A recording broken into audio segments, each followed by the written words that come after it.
Alright, 3:20 here, so let's get started with our creating a personal learning network today.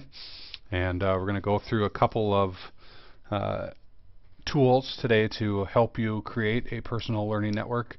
We're also going to talk about what a learning network is.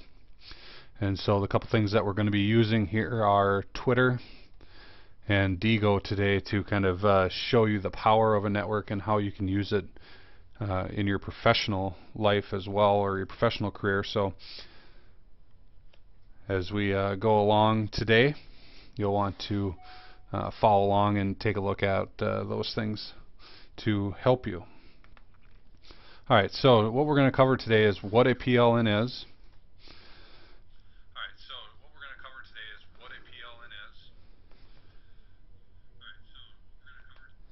And also why you need a PLN, so why would you even need one, or why would you want one? And also how do you get started with it? And then how can you connect with me or other educators out there like yourself in your network? And so one thing that you might notice here as we go throughout, there's a whole networks that are for science or for math, whatever, elementary teachers, technology.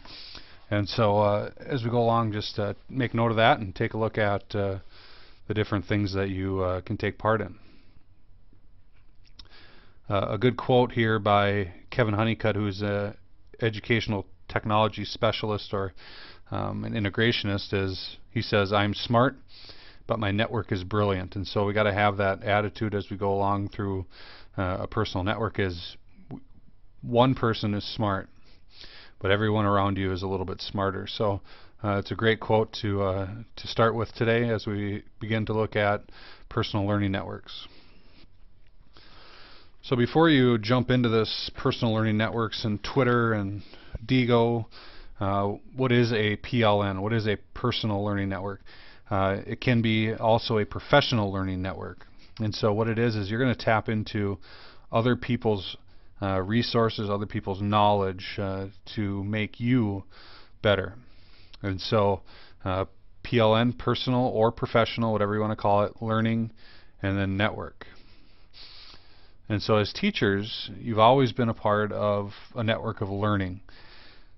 What we're looking at now with the invention or the innovation of social networking is this becomes a little bit easier, and you can tap into some pretty good resources and some top-notch people through the internet.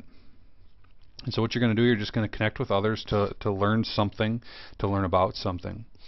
If you have this presentation, which is on the Merved site under the webinars, you can click on this PLN explain link, about a 6-minute video just showing you what personal learning networks are. So if we take a look at the evolution of your network within the school, in the 1980s and before, a lot of times it was just articles or connections within your school, usually not outside of your school. The 90s saw a lot of conferences. You can connect with other schools. In the 2000s, we had email, which then can connect us with other people that we have their email addresses, and our networks have expanded a little bit further. And now here in 2011, we have this thing called social networking, which is going to expand even further what a network is and who you can connect with and the information that you can get. And so what we're going to do here is to diagram a PLN. I'm going to diagram a PLN. First of all, you're going to have you in the middle, and then you're going to have, well, I'll pull this up and then we can take a look at it. Whoops.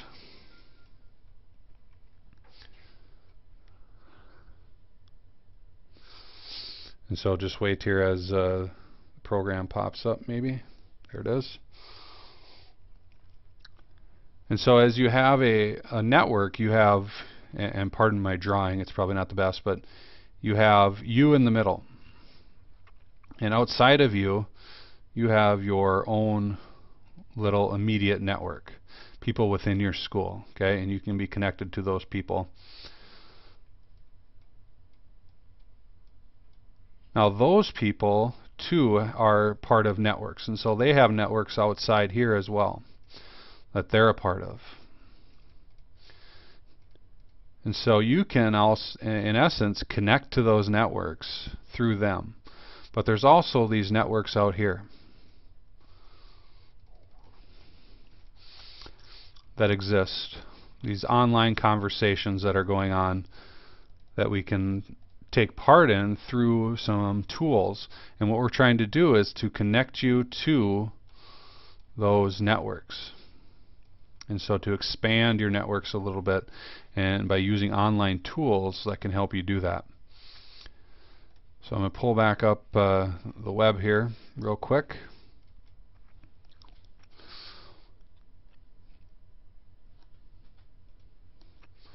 All right.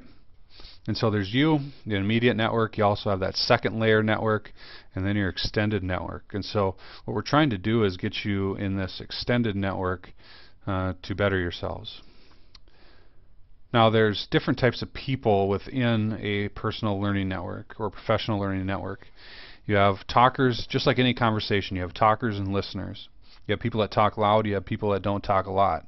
You just have people that sit and listen. And so this PLN conversation is the same thing. So you have talkers in the conversation. Those people contribute to the PLN. They also listen. They're a talker and listener. Pretty good balance. Good information they're giving you. Good feedback they're giving you. You also have a listener, a person who just takes in. So a person who doesn't really necessarily contribute, but they sit and listen. And those people are important as well in your network. And you can be a listener in your network. You don't have to participate, but you can listen. You also have quiet talkers and listeners, so these people that are going to participate some, they do a whole lot of listening. And really, as far as my networks that I'm in right now, I'm kind of at this stage where I'm a quiet talker and a listener. But I did start out at just a listener, and that's where most people are going to start. You know, dip your feet in, listen to the conversation, and when you're comfortable, you can start talking a little bit. And eventually, the goal is to become a talker and a listener, a good balance of the two. Now, in your network, you're going to notice there are loud talkers and listeners. These people participate almost too much, and they respond to everything. Not really the best people to have in your network, although they are people in your network that are going to be like this. You also have people like this in any conversation that are the loud talkers. So no different in a PLN. So why do you need a PLN? So what it does is it supports what you're doing. It's a way to gather resources and also professional growth. And personal story, when I joined Twitter probably about 3 years ago, I didn't see much value in it. But once I learned how to connect to networks, Twitter became a very good professional tool for me. And I've got a lot of good resources from Twitter. And it's basically one of the ways I help stay on top of things in the ed tech world, also in the professional development world. You can follow people like that. They tend to tweet quite a bit as well. And so it's helped me grow professionally in my position as the assistant director of MERVED. And now, you know, if I were to ever get back into teaching, definitely Twitter would be a part of my repertoire of finding information and finding resources. I would tap into that social studies resource or that history network and find that out there and tap into it. So how do you get started? The best way to see what a network is and to experience a network is to join Twitter. And so I like to say that's right, the evil Twitter monster is the best PLN to join. And it is scary for some because a lot of people associate Twitter and Facebook as one because they kind of came about together at the same time. But Twitter is not Facebook. It's not even really like Facebook. And actually, some of the people that have converted from Facebook to Twitter find that Twitter is much more valuable to them than Facebook. And so if you're scared of this, what if my students find me on Twitter? just a great idea is to keep Twitter professional and Facebook personal. And so there's that balance. If you have a Facebook page, keep it personal. That's you. That's your personal page.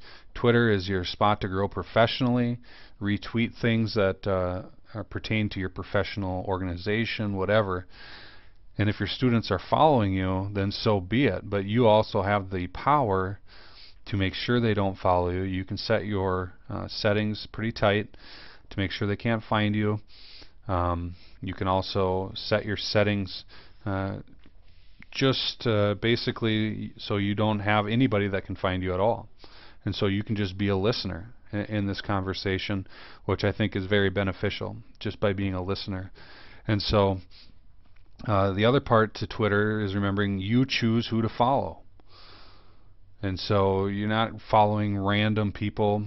And if you are following random people, what good is that doing you professionally? You just unfollow them. Pretty simple process. Twitter is basically 140 characters, so basically a headline in a newspaper. And you can choose what to see, what not to see, to go over quickly. If you see something that catches your eye, you can click on it.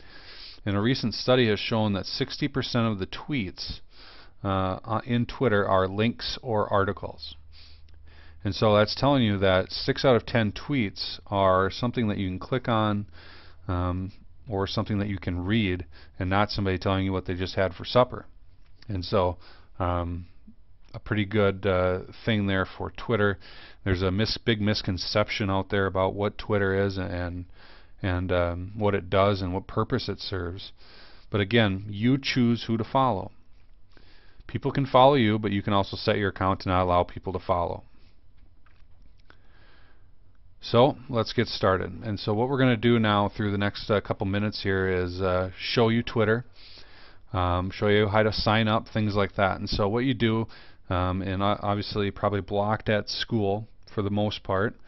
Most schools block Twitter, so you might have to do this at home. Be a good one to watch again or to watch on your own time.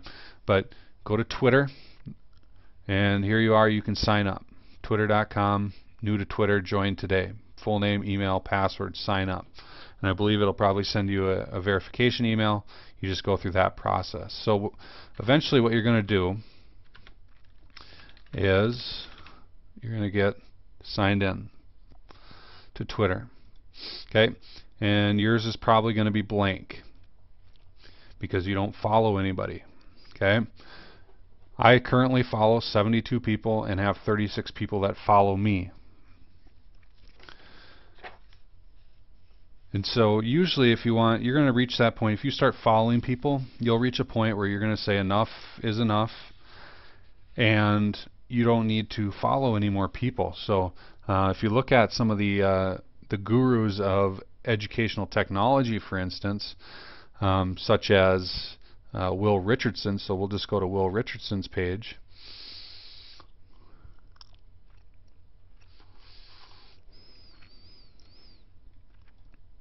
If I can find him.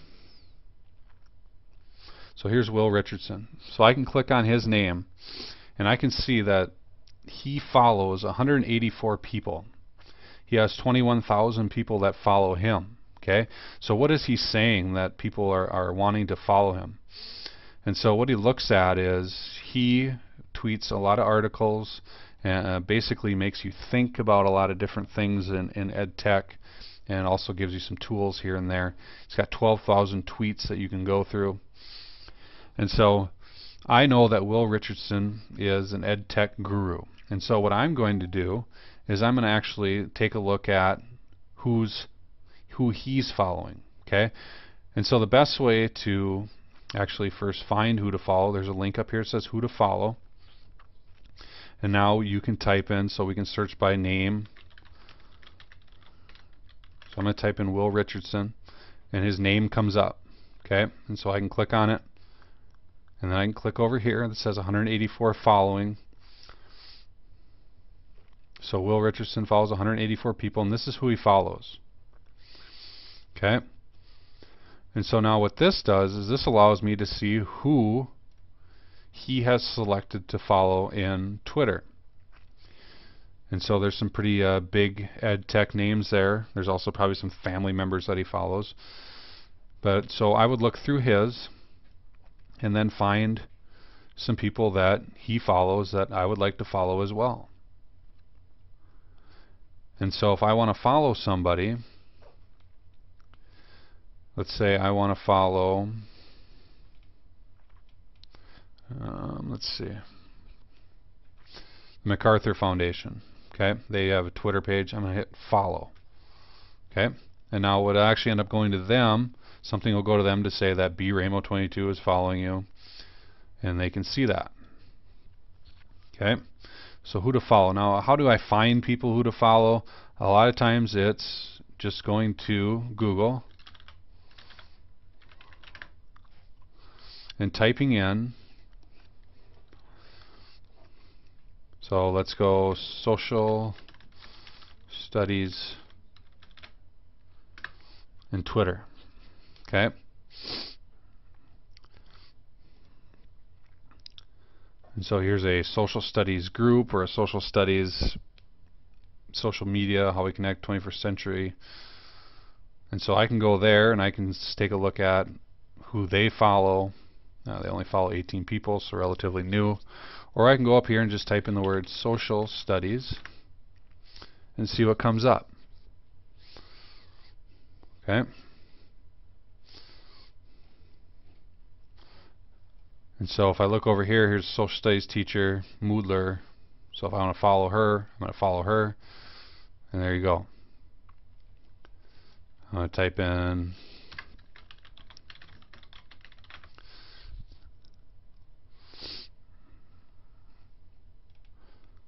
okay, so science teacher.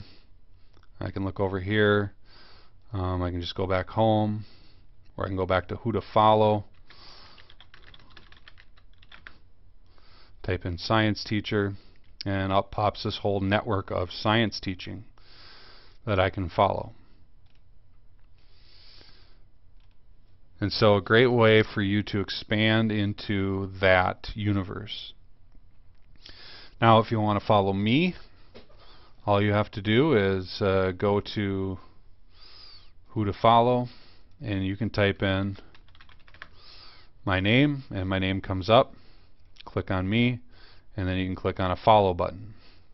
Okay, so a great way to follow me as well. And what am I tweeting? I have 190 tweets, usually for the most part a lot of ed tech stuff, things that I find interesting, and then I'll just tweet them out, and my 36 followers have access to what I'm tweeting out.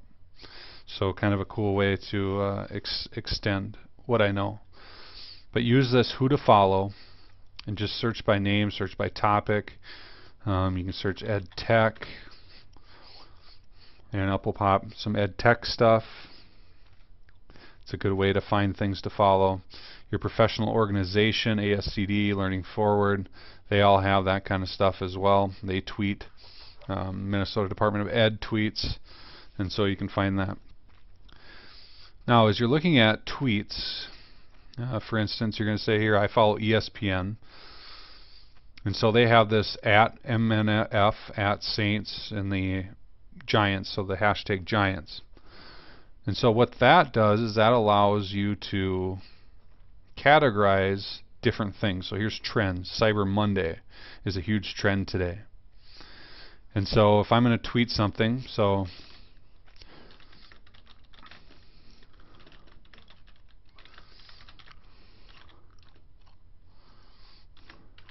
I'll just type in cool after it because I'm showing Twitter on a webinar right now, and that's cool. And there you go. Now if I want to search, so for instance I'm going to search up on top here ed tech, and so everything that has a hashtag ed tech after it comes up. That's also a good way to find different things or different people to follow as well. And so what you have is a way to categorize tweets. If you want to see during the Vikings game, you can search hashtag Vikings, and you can see this behind the scenes conversation of the Vikings game. Kind of neat thing going on. Okay. You don't have to hashtag everything, but you can. It's just a way, again, to categorize your own tweets, find things. It's user created. It helps narrow your searches and classify tweets. For instance, you can search ed chat or ed tech, sped chat, and there's a whole conversation going on behind the scenes online within a network. And so how do I use Twitter? What I do is a lot of times, so I go through my home, and if I see something I like, for instance, top 100 sites of 2011, and so here's a little link after it. I click on that link, and it sends me to whatever they just tweeted about that, which will come up, top 100 sites from ASCD, from Tech and Learning. And so here I can go through just an article, something to look at. Pretty cool. Okay. Now,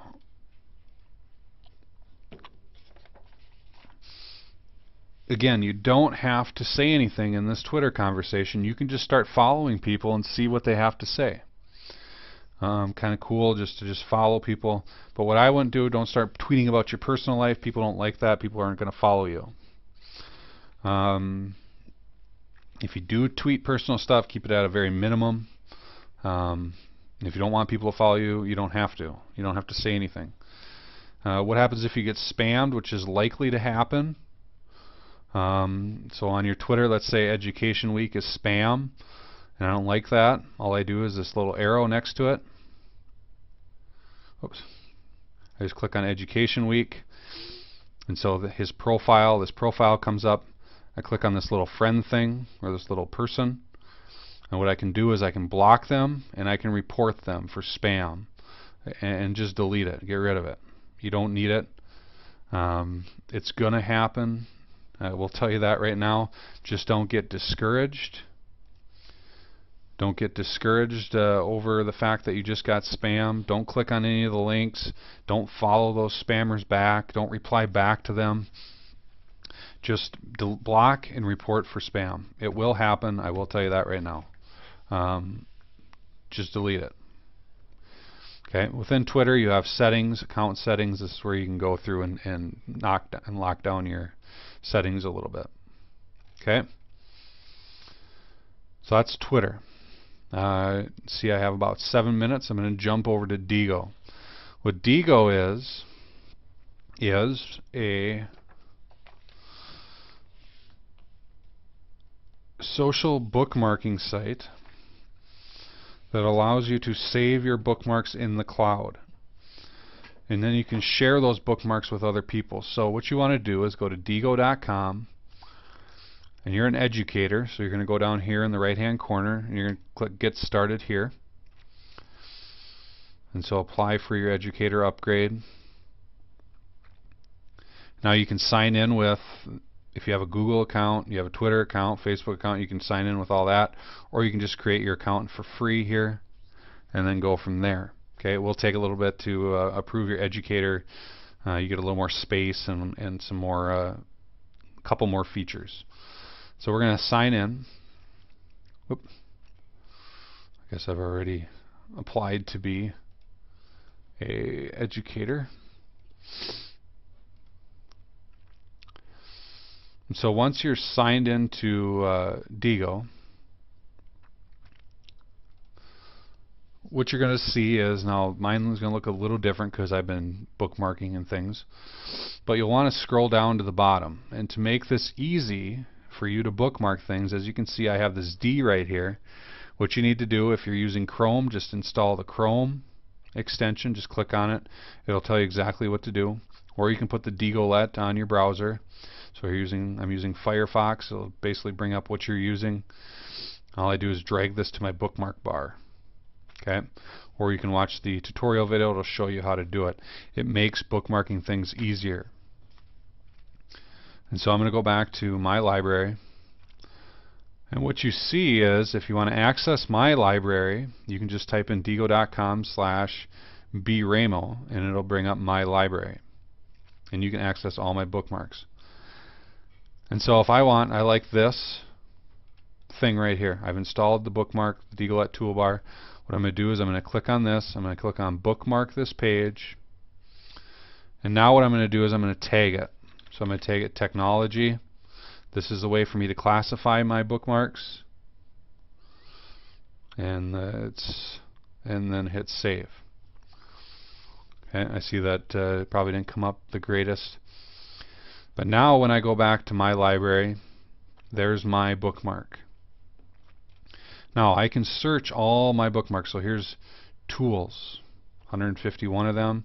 I can scroll down and I can see different tools.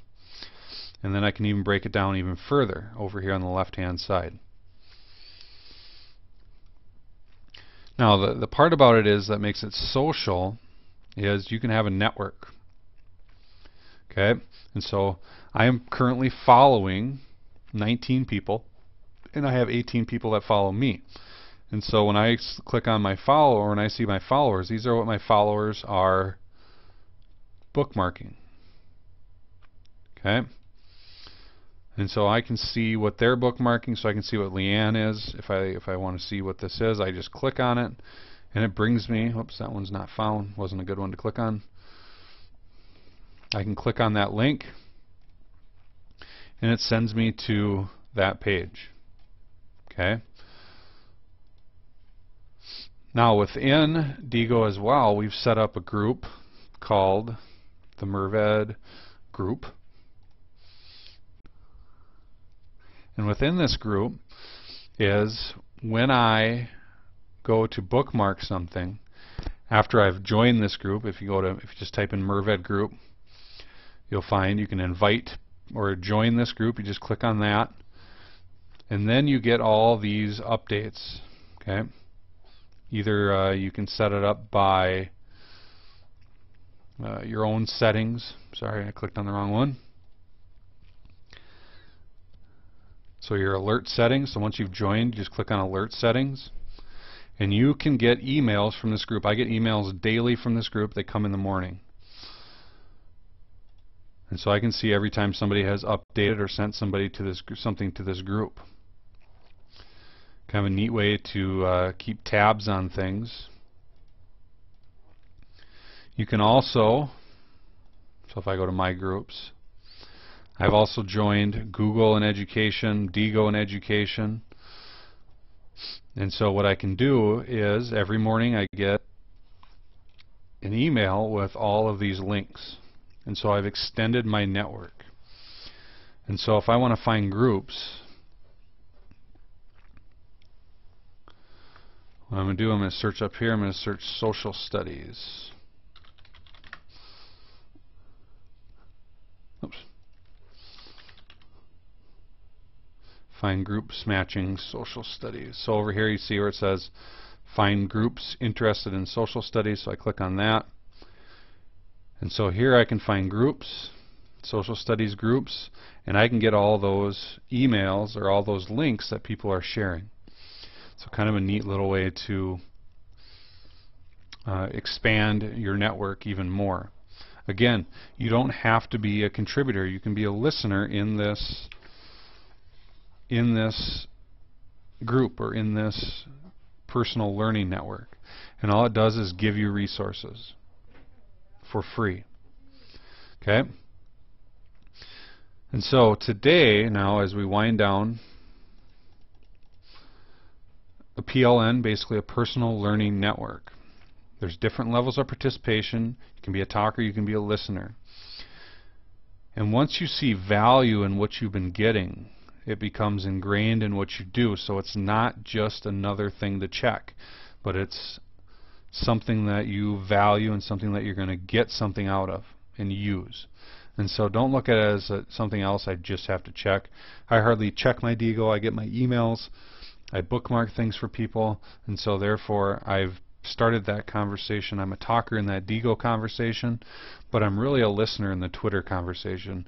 And so these two personal learning networks for me have been very beneficial. And so if it's something that you're looking into a little bit more and you want help to get started, or you need advice of who to follow or whatever, just let me know and I can shoot you an email back that will definitely hopefully point you in the right direction. And so my email there again, bramo@mnrved.k12.mn.us. Shoot me an email, let me know if you want to get started using these networks. And again, just be a listener. We can get you started and get you going from there. Again, a lot of information. I probably should have just covered Twitter within the half hour, but Diigo is in there as well. And so I do not have the link to the survey this week, and so if you have any suggestions or any comments, you can just email those to me. And so that should about do it for today. The next webinar will be December 5th at 3:20, and we're going to go through science iPad apps. And so thanks everybody for tuning in today, and we'll see you next week.